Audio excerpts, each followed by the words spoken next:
नमस्कार दोस्तों, फिर से आपका स्वागत है। और आज मैं लेकर आया हूँ भारतीय संविधान की जो प्रस्तावना है। प्रस्तावना से आप शायद अवगत ही होंगे कि क्या होता है।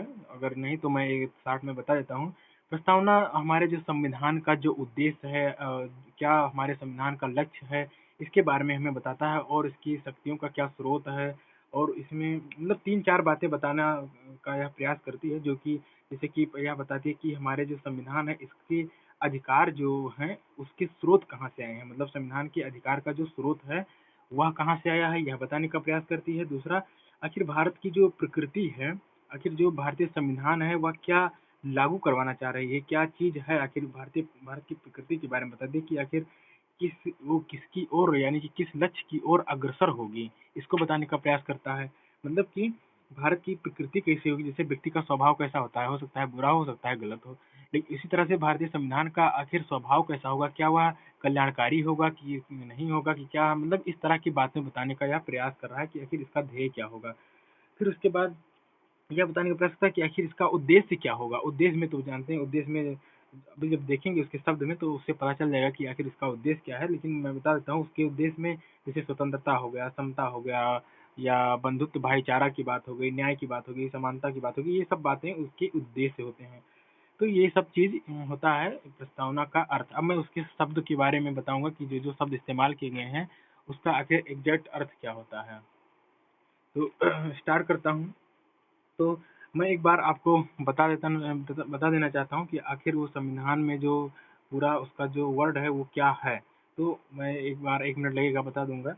तो उसमें है कि हम भारत के लोग भारत को एक संपूर्ण प्रभुत्व संपन्न समाजवादी पंथ निरपेक्ष और लोकतांत्रिक गणराज्य बनाने के लिए तथा उसके समस्त नागरिकों को सामाजिक, आर्थिक और राजनीतिक न्याय, विचार, अभिव्यक्ति, धर्म, विश्वास व उपासना की स्वतंत्रता, प्रतिष्ठा और अवसर की समता प्राप्त कराने के लिए और व्यक्ति की गरिमा और राष्ट्र की एकता अखंडता सुनिश्चित कराने वाली बंधुत्व बढ़ाने के लिए हम इस संविधान को आज इतने तारीख को अंगीकृत, अधिनियमित और आत्मार्पित करते हैं। तो अब हम स्टार्ट करते हैं उस शब्द के बारे में। तो हम सबसे पहले हम शुरुआत करेंगे उस शब्द के बारे में जिसका नाम है प्रभुत्व संपन्न।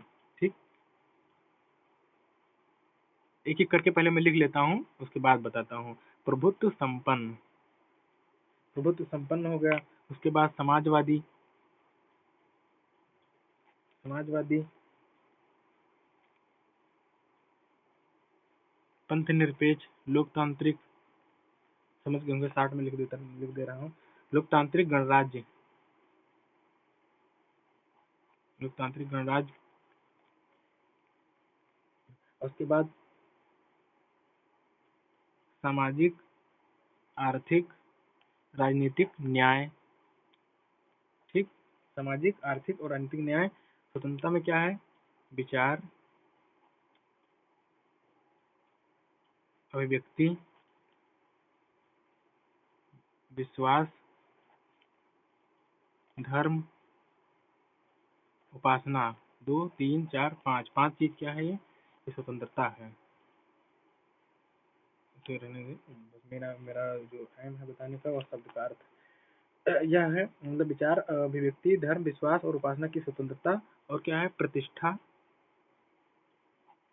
कामा अवसर, प्रतिष्ठा और अवसर की समता है।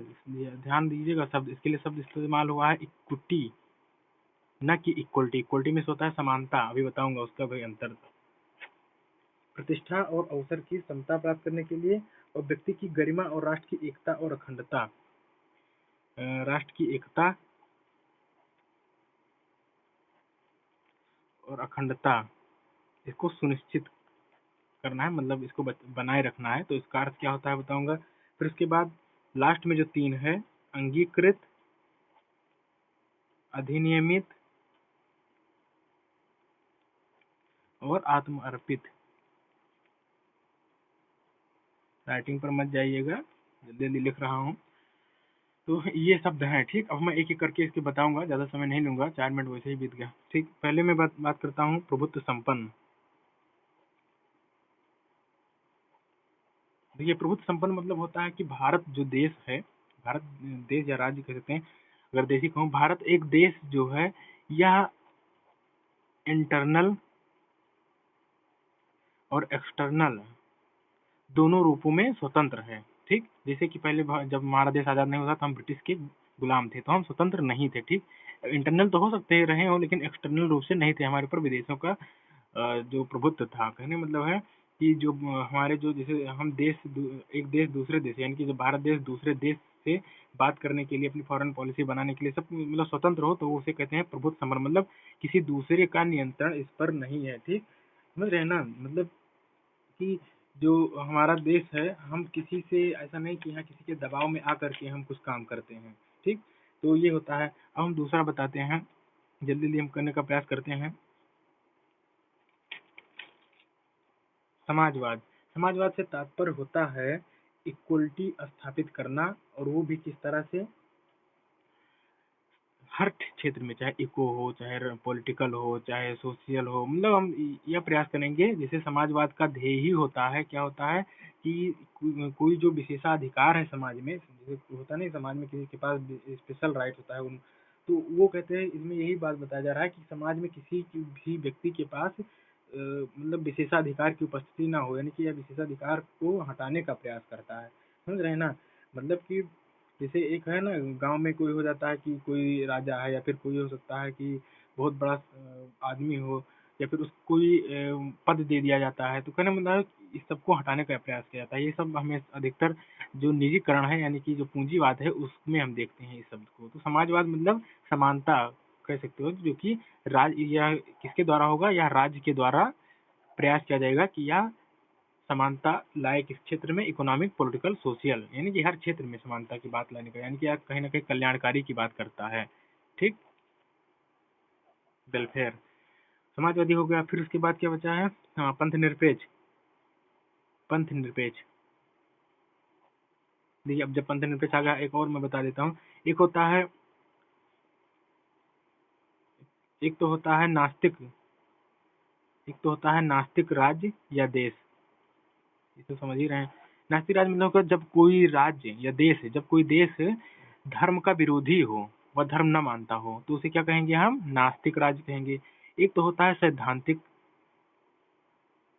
एक होता है सैद्धांतिक राज्य या देश। ठीक, या क्या होता है कि यह किसी धर्म को मानकर चलता है, जैसे पाकिस्तान हो गया, या नेपाल हो गया, या बांग्लादेश हो गया। ठीक, ये सब सैद्धांतिक राज्य हैं। और जो धर्म या पंथ निरपेक्ष होता है, पंथ निरपेक्ष धर्म निरपेक्ष में भी अंतर है, लेकिन अब उसको मैं यहाँ नहीं डिस्कस करूंगा। पंथ निरपेक्ष इसमें यह बात करता है कि हम किसी को नहीं मानेंगे और सभी को मानेंगे, मतलब किसी को नहीं मानेंगे, किसी एक को नहीं मानेंगे, किसी एक को नहीं और सभी को, मतलब कहने मतलब है कि जो भारत देश होगा वह पर्टिकुलर एक धर्म को लेकर नहीं चलेगा कि हाँ इस धर्म के अनुसार, या कुरान के अनुसार, या गीता के अनुसार हम राज्य की शासन व्यवस्था चलाएंगे। और ये भी कह रहा है कि हम किसी सभी को मानेंगे भी, मतलब कि सभी का सम्मान करेंगे। ये नहीं कि तुम्हारे कुरान से भी कुछ हम ले लेंगे, हम कुछ गीता से, ऐसा नहीं है। सभी को हम मानेंगे, स्थान देंगे, स्वतंत्रता देते हैं, लेकिन हम ऐसा नहीं है कि हाँ हम नकारेंगे भी। तो कहने मतलब हम मानते भी हैं, नहीं मानते हैं, तो कहने मतलब दोनों है, न्यूट्रल है कहीं कहीं ना कहीं। तो ये हो गया, क्या हो गया, पंथ निरपेक्ष। फिर लोकतांत्रिक। लोकतांत्रिक, लोकतांत्रिक मतलब जैसे जानते हैं डायरेक्ट और इनडायरेक्ट डेमोक्रेसी होती है, तो अब यहाँ पर अलग बात हो गई। तो कहने मतलब ये है कि हम जैसे be the people, of the people और बाय द पीपुल, जो अब्राहम लिंकन की परिभाषा है, उसी के आधार पर अगर हम जोड़ लें, तो कहने मतलब ये आप क्या बताता है, शुरू में हम अगर प्रेम्बल पढ़ें तो क्या है, हम भारत के लोग, अर्थात हम भारत यानी कि भारत के जो लोग हैं वे क्या हैं, संप्रभु हैं। और वो संप्रभु हैं तो अर्थात वही निर्धारित करेंगे कि कौन शासन करेगा हमारे ऊपर। और तो वही बता रहा है कि वो जो भारत के लोग होंगे वो लोकतांत्रिक शासन व्यवस्था के मूल्य में विश्वास करेंगे, जहाँ पर जनता का शासन हो। ठीक, तो इसके बारे में ज्यादा जाने की जरूरत नहीं है, तो नहीं तो ये बहुत बड़ा टॉपिक हो जाएगा। अब हम आते हैं गणराज्य। ये महत्वपूर्ण है। गणराज्य में क्या होता है,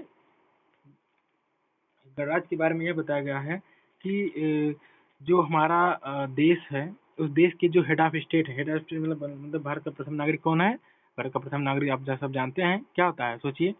भारत का प्रथम नागरिक राष्ट्रपति को कहा जाता है। भारत का जो प्रथम नागरिक है उसे किसे कहते हैं? राष्ट्रपति को कहते हैं। इसमें यह कहा गया है कि इसका जो चुनाव होगा वह जनता के द्वारा हो, चाहे आप प्रत्यक्ष हो या अप्रत्यक्ष हो। ठीक, मतलब कि हेड ऑफ स्टेट जो है वह प्रत्यक्ष या अप्रत्यक्ष रूप से उसका चुनाव होना चाहिए। मतलब यह कहा गया है कि राष्ट्रपति का चुनाव होना चाहिए, ये नहीं कि हाँ जैसे एक तो होता नहीं कि हेरिडिटी होता है, मतलब कि वंशानुगत होता है। जैसे कि इसकी और अगर हम देखें प्रोविजन कि गणराज्य के क्या कंडीशन है, 3-4 कंडीशन, तो उस कंडीशन में पहला तो ये होता है कि इलेक्टेड बाय पीपुल, और दूसरा हम ये कह सकते हैं कि एक व्यक्ति का मतलब प्रभुत्व ना हो, मतलब एक ही व्यक्ति ना हो, जैसे कि elected by member, elected by people तो है ही, और यह जो हो या कोई ये नहीं कि हाँ यही रहे हमेशा, या हमेशा मतलब टाइम टू टाइम चेंज होता रहे। तो कहने मतलब है कि no one permanent ruling man, no one permanent ruling man, मतलब कोई एक व्यक्ति परमानेंट रूप से रूल नहीं कर सकता है हमेशा, या भी चेंज होता रहे। या फिर और इसे एक बार कह सकते हैं कि जनता को विशेषाधिकार की अनुपस्थिति हो, मतलब विशेषाधिकार की अनुपस्थिति हो, जिससे कि क्या हो, सभी लोग यहाँ तक यानी राष्ट्रपति बनने के लिए क्या हो, एलिजिबल हो। तो उसे कहते हैं गणराज्य, मतलब वह इलेक्टेड बाय पीपल हो, क्या कौन, जो हेड ऑफ स्टेट है, यानी कि जो भारत का जो प्रमुख है, जैसे अपना संविधान का जो कहता भी है आर्टिकल कि जो भारत का प्रमुख होगा वह राष्ट्रपति होगा। तो उसके मतलब ये 3 कंडीशन है, elected by people, no one permanent ruling, और फिर विशेषाधिकार के अभाव। फिर उसके बाद में कल्याणकारी के फिर सामाजिक, आर्थिक और राजनीतिक न्याय। न्याय में क्या बताता है? सामाजिक, आर्थिक और राजनीतिक। इसमें क्या सामाजिक में क्या बता रहा है कि जो समाज में डिस्क्रिमिनेशन होता है किस आधार पर, जाति, लिंग, और उसके बाद रेस के आधार पर, और उसके बाद प्लेस ऑफ बर्थ के आधार पर, मतलब जो ये होता है डिस्क्रिमिनेशन, ये ना हो। अर्थात वहाँ पर जैसे कि वो भी क्या नाम है, B.R. अम्बेडकर, उन्होंने कहा भी था एक बार सामाजिक संविधान सभा में कि हमें राजनीतिक और आर्थिक ये सब स्वतंत्रता व्यर्थ है, कब, जब अगर सामाजिक जो न्याय है यह ना मिले। समझ रहे ना, ये अम्बेडकर जी ने कहा था। तो वही कहने मतलब कि ये जो भेदभाव है यह ना रहे, तभी हम कहेंगे वहाँ सामाजिक न्याय। आर्थिक न्याय मतलब जो इकोनॉमिक रूप से अपने लाइवलीहुड के लिए, हम कमाने के लिए जो स्वतंत्र हैं उसके लिए कोई रोके ना। तो कहने मतलब वह होगा क्या, आर्थिक न्याय, जहाँ मतलब सभी को समान रूप से उसके साथ व्यवहार किया जाएगा, और वह स्वतंत्र होगा किसके लिए, अपने लाइवलीहुड को फुलफिल करने के लिए। राजनीतिक न्याय में मतलब होगा कि सभी लोग क्या करेंगे, राजनीतिक मत दे सकते हैं, या फिर कह सकते हो कि वो चुनाव में खड़ा हो सकते हैं, मतलब उनको भी समता हर राजनीतिक क्षेत्र में होना चाहिए। आलोचना करने की कोई भी, मतलब हर एक प्रकार का राजनीतिक रूप में, इसे समझ गए होंगे आप। मैं जल्दी लिख करने का प्रयास करता हूँ कि या अगर इस वीडियो को देखा जाए तो प्रस्तावना पर 3 से 4 घंटे कम से कम लग सकते हैं। विचार, अभिव्यक्ति, विश्वास। विचार मतलब बोलने की स्वतंत्रता हो। अभिव्यक्ति का मतलब ये होता है कि जो ये विचार है, यानी कि बोलने की जो आपकी आज़ादी है, इसको हम फैलाएं, दूर दूर तक फैलाएं। मतलब कि जैसे होता है ना, मीडिया क्या करती है, अपने विचार को लोगों से अवगत कराती है, अपना प्रसार करती है। यानी कि जो ये बोलने की यानी विचार जो है, इसका जो हम प्रचार प्रसार करते हैं, तो उसे क्या कहते हैं, अभिव्यक्ति। अभिव्यक्ति मतलब इसीलिए कहा जाता है अभिव्यक्ति की आज़ादी।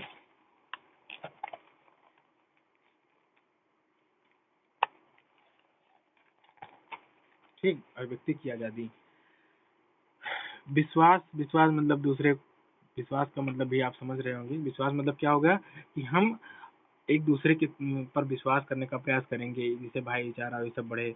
धर्म मतलब हर टाइप का जिसको इच्छा हो वह हर तरह के धर्म को मानने के लिए वो स्वतंत्र हैं। उपासना मतलब आराधना जिसे कहते हैं।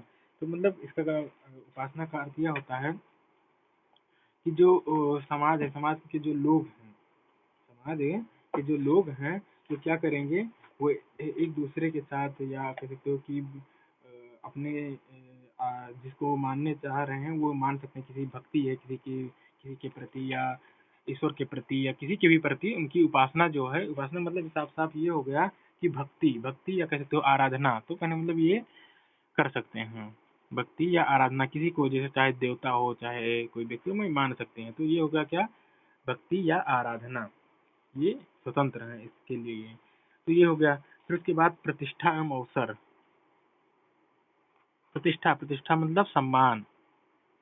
तो इसमें क्या कहा गया, प्रतिष्ठा और अवसर की समता प्राप्त कराने के लिए, मतलब किसको कह रहा है, राज्य को, यानी देश को कह रहा है कि तुम ऐसा करवाओगे। तो प्रतिष्ठा मतलब सम्मान किसका, व्यक्ति का। तो व्यक्ति को सम्मान दिलाने के लिए क्या करेगा, राज्य प्रयास करेगा। और सम्मान कैसे मिलता है, उसे अच्छे अच्छे तरह से खाना की, या उसे पहनने की, उसे इधर उधर घूमने की। तो इस तरह से मतलब सम्मान सम्मान कई तरह के या व्यक्तिगत होता है, क्योंकि सम्मान कुछ भी हो सकता है। तो यह इसको प्राप्त कराने के लिए राज्य प्रयास करेगा। फिर से क्या कहता है, अवसर की समता। अवसर की समता, तो समता मतलब देखिए, अब हम समता और समानता बता दें क्या होता है। इक्विटी और समानता मतलब इक्वलिटी। इक्वलिटी, समानता और समानता। देखियो समानता में क्या होता है, जैसे देखो यहाँ पर कोई टीवी चल रही है, टीवी चल रही है। यहाँ पर एक लड़का है और एक एक या 20 साल का लड़का है तो इसकी हाइट बड़ी है, या 5 साल का लड़का है तो इसकी हाइट छोटी है, या 7, या समझ लो कि कितना बता दूं इसको, ये समझ लो कि 2 साल का लड़का है लेकिन मन कर रहा है टीवी देखने के लिए, जानते हो आज की में।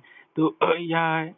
और तो कहने मतलब ये तीनों लोग हैं, या और एक और कर दूं, इतना बड़ा है। तो कहने मतलब ये लोग अब इतना है और ये ऊंचाई पर रखी हुई है टीवी, तो ये लोग कैसे देख पाएंगे यहाँ पर, क्योंकि ये छोटा है, ये बड़ा है, ये तो देख लेगा, लेकिन और ये भी, ये क्या है, ये भी बड़ा है, ये भी देख लेगा, लेकिन छोटे छोटे ये कैसे देख पाएंगे। तो ये यहाँ पर क्या किया जाएगा कि राज्य के द्वारा यहाँ पर एक कुछ लगा दिया जाएगा, इन यहाँ पर ऐसे एक रख दिया जाएगा और इस पर खड़ा कर दिया जाएगा इसको। तो ये क्या हो जाएगा, ये भी बराबर हो जाएगा इसके। तो ये जब हो जाएगा तो इसे समता कहते हैं, ठीक। और समानता तो ये है, समानता तो है कि यहाँ सभी लोग देख सकते हैं। कहने मतलब ये जो टीवी है, यहाँ पर ए बी सी डी सभी को समानता है कि तुम जाओ देखो, लेकिन अब थोड़ा ना तुम छोटे हो कि बड़े हो, ये मुझसे नहीं फर्क है। जब समानता की बात आएगी, समता की बात आएगी, तो यहाँ पर क्या करेगा, राज्य सपोर्ट लगा देगा, जो छोटा है उसको सपोर्ट लगा करके और इनके बराबर कर देगा। तो यहाँ पर ये भी हो जाएगा बराबर, ठीक। और तब उसके बाद लोग देख सकेंगे। तो ये होता है, मेरे ख्याल से समझ गए होंगे। अगर नहीं समझे होंगे तो कमेंट में लिखना, मैं बता दूंगा। तो ये हो गया क्या हो गया, समता और समानता। अब उसके बाद राष्ट्र की एकता। 17 मिनट हो गए, आज देर हो गई, तो अब हम जल्दी जल्दी करने का प्रयास करेंगे। राष्ट्र की एकता, राष्ट्र मतलब ऐसा फॉलो किया जाएगा जैसे कि राष्ट्र की जो एकता है बनी रहे, लोग एक दूसरे के नजदीक रहें। अखंडता, अखंडता मतलब ऐसा ना हो कि देश के टुकड़े हो जाएं, ऐसे आपको नारेबाजी नहीं करना है, ठीक। अब आ जाते हैं महत्वपूर्ण शब्द, क्या है, अंगीकृत। अंगीकृत मतलब ये होता है कि जो संविधान है इसको हम मतलब जो संविधान, ये जो है मतलब संविधान जो है इसको हम क्या करेंगे, लागू करेंगे। सॉरी, पानी पीने लगा था। तो हाँ, अंगीकृत है, हाँ अंगीकृत है। अंगीकृत मतलब ये होता है साफ साफ कि जो ये संविधान है इसको हम क्या करते हैं, आज स्वीकार करते हैं। और अधिनियमित, हाँ अधिनियमित का मतलब होता है, अधिनियम मतलब होता है कि संविधान को आज हम लागू करते हैं, आज से हम लागू करते हैं, ठीक। और आत्मर्पित, आत्मर्पित, आत्मर्पित मतलब होता है कि जो ये संविधान है इसके प्रति हम अपने आप को समर्पित करते हैं, ठीक, समर्पित। तो मेरे ख्याल से आप समझ गए होंगे, मैं जल्दी जल्दी बताने का प्रयास कर रहा हूँ। अंगीकृत मतलब स्वीकार करते हैं, मतलब इस संविधान को हम स्वीकार कर लेते हैं। अधिनियम मतलब इसको हम स्वीकार ही नहीं बल्कि अपने आप पर लागू भी करते हैं, समझ रहे ना। अधिनियम मतलब लागू करना, स्वीकार तो बात हो गई। जैसे एक होता है ना कि कोई तुमने कुछ बात मुझसे कहा तो हम स्वीकार करें, चलो ठीक है, लेकिन क्या तुम लागू भी कर रहे हो कि नहीं, तो वो होगा कि हम इसे लागू भी करते हैं। आत्मर्पित, आत्मर्पित मतलब कि हम अपने आप को समर्पित, मतलब इसको पाने के लिए हम अपने आप को पूर्ण रूप से समर्पित हैं। जैसे होता है ना कि भगवान के प्रति इतनी आस्था हो जाती है कि 2-2 साल 3 साल मतलब ऐसे तपस्या ही करते रहते हैं कि मिल ही जाए किसी तरह से भगवान। तो वही होगा मतलब समर्पण, पूरा त्याग कह सकते हो। तो ये चीज होता है। तो मेरे ख्याल से आप सब इस शब्द से अवगत अब हो गए होंगे। अगर कुछ दिक्कत हुई होगी तो फिर बताना कि क्या दिक्कत हुई, क्योंकि ये जो प्रेम्बल है ये बहुत ही लगभग अगर इसको सही से बताना हो तो कम से कम 4 से 5 घंटे लगेंगे, तभी ये हो पाएगा। एक-एक शब्द इसके बड़े ही महत्वपूर्ण, बेहद महत्वपूर्ण है। ये कहीं भी आप इंटरव्यू में भी जाएँगे तो भी वहाँ पर इस शब्द से लेकर आपसे क्वेश्चन उठ सकता है। तो ठीक है, अब मैं और फिर मिलता हूँ। ठीक, तो फिर कुछ अगर प्रॉब्लम हुई होगी तो फिर कमेंट बॉक्स में लिख दीजिएगा। Thank you for watching this video.